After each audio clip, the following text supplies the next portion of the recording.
Welcome back to Chapter 35.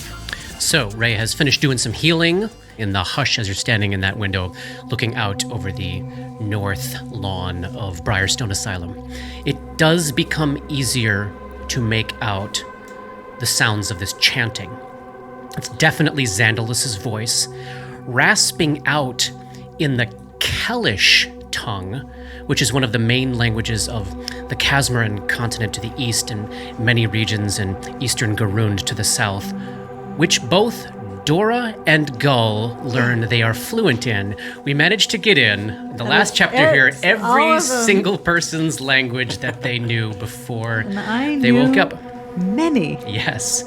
And interestingly, Grip, as you hear this chanting, you hear it like a language you are extremely familiar with. The cadence and the sounds are familiar, but you don't quite understand the language. Like, you know, that feeling of like maybe you lived among people who spoke that a lot and never quite picked it up, but it is a familiar language to you. Okay. And at first it seems like Xandalus is just muttering a bunch of gibberish. There's like smatterings of phrases popping out like, lay aside all disguise, and unmask, it's time. And after a few moments of listening to this, it sounds like he's repeating some sort of prayer over and over again, but it doesn't. It's so pained and forced. It sounds like, kind of like Johnny was guessing earlier, it sounds like something he is straining to continue saying no matter who or what tries to stop him. And this sense of his voice being responded to and attacked by the underwater voice of the Tatterman is growing. Like Xandalus is repeating this desperately to keep himself in some state.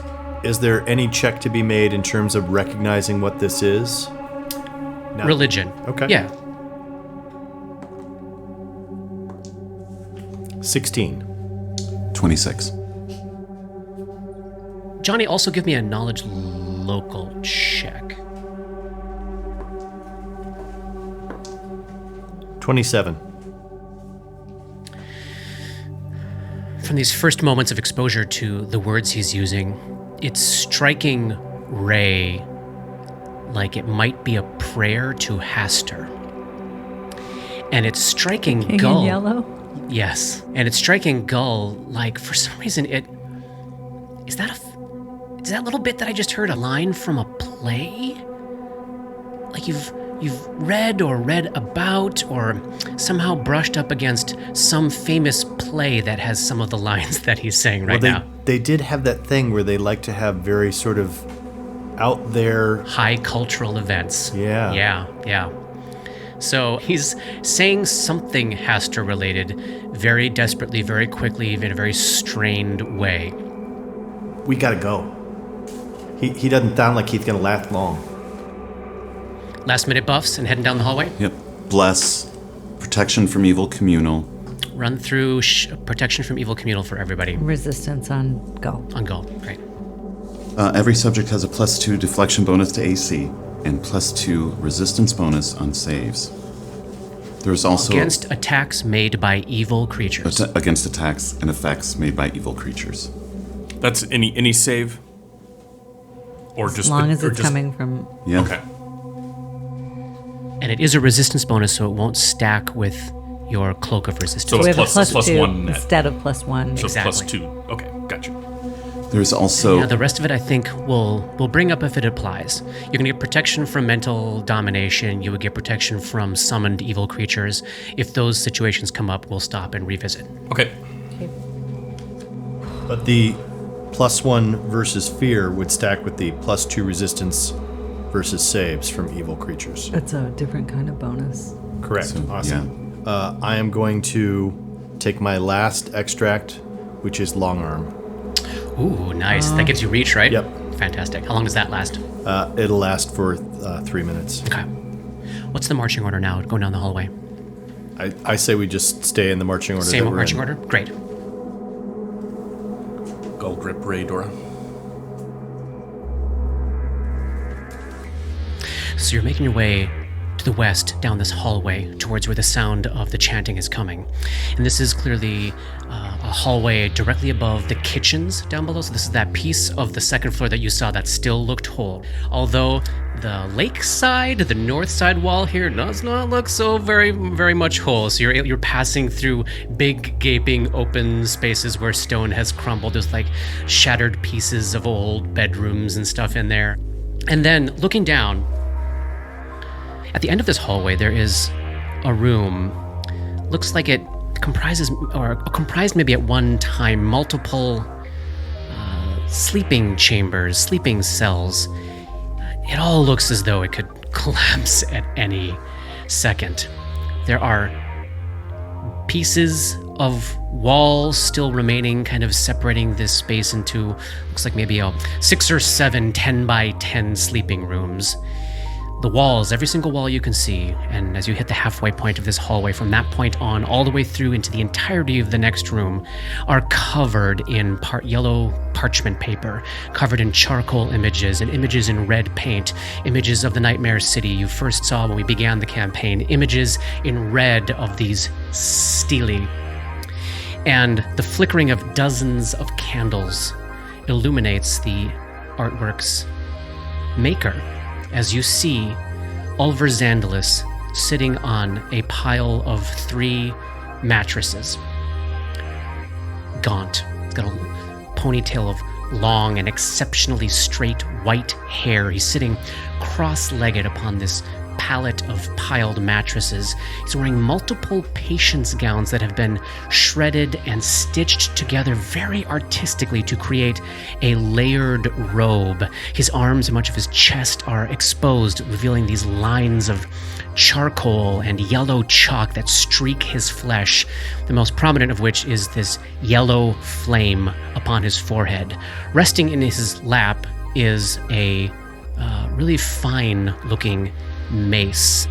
As you reach that halfway point down the hall, his watery blue eyes go from kind of a spaced out in a trance kind of state to wide awake and looking at you.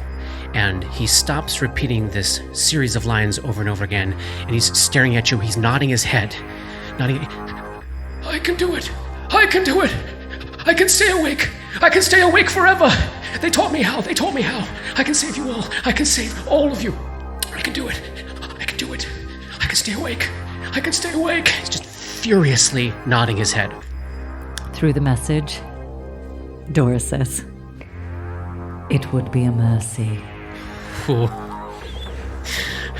Continue forward. Continue forward. So, as you reach the edge of the room there, Gull, you're in the lead. He looks you specifically in the eye. So this is not at the group, this is at you, yeah. Gull. He's going to do it. The man with the glasses. He's going to do it. He's going to find it. Find what? I speak in Kellish. Oh, he wanted you all to suffer. So much he found the notion amusing. You, the 4 of you grew too difficult, he told me. Too difficult to manage, even for Dr. Vaticus and his drugs. When did you talk to the man with the glasses? He's been here for as long as I remember. Count Lowell's. Yes, he's going to do it. He's going to do it. We can help you. I can stay awake forever. They told me how. Toss us the mace. He won't let me! As you notice now, it seems like every single muscle in his body is tensed. A pose that looked like meditation further down the hall now looks like rigid, held potential energy. It's been about a minute. There goes our protection from evil. Dora casts Detect Thoughts, so that when he says he's going to find it. What's the DC of that will save? It is 15. Okay. As you start to make contact with that mind, you feel an absolute wall go up, and you watch his eyes go from watery blue to black, just black pits instantaneously. And his mouth opens up. He kind of jerks a little bit like he's this